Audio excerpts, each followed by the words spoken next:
Kepemimpinan Presiden Prabowo Subianto di Kabinet Merah Putih diwarnai oleh intervensi langsung yang tegas, terutama ketika kebijakan para menterinya memicu polemik dan keresahan di masyarakat. Dalam beberapa bulan pemerintahannya, tercatat setidaknya 5 kali Presiden harus turun tangan untuk membatalkan atau merevisi keputusan pembantunya. Langkah ini seolah mengirim pesan kuat bahwa Prabowo adalah wasit tertinggi yang tidak akan ragu meniup peluit ketika kebijakan dianggap keluar jalur.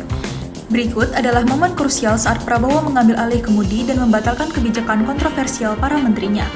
1. Menyelamatkan kantong rakyat PPN dan LPG 3 kg.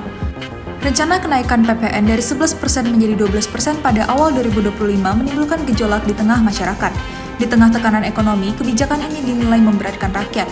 Presiden Prabowo merespon cepat dengan menyatakan bahwa kenaikan PPN hanya berlaku untuk barang-barang mewah seperti jet pribadi dan kapal pesiar, sementara kebutuhan pokok tetap bebas dari kenaikan. Kebijakan pun direvisi sesuai arahan tersebut. Tak lama kemudian, aturan Menteri ESDM yang melarang pengecer menjual LPG 3 kg memicu kelangkaan dan antrean panjang di berbagai daerah, bahkan menyebabkan korban jiwa.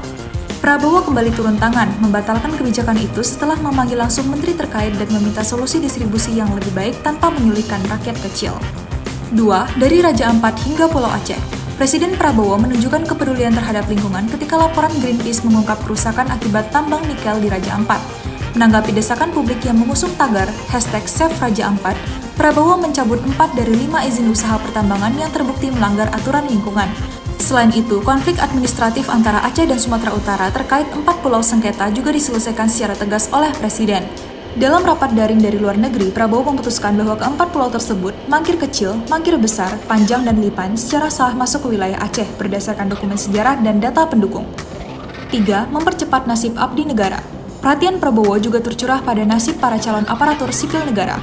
Ketika Menpan RB mengumumkan penundaan pengangkatan CASN 2024, gelombang protes muncul dari para calon pegawai yang merasa dirugikan. Menyikapi hal ini, Presiden mengeluarkan instruksi percepatan pengangkatan.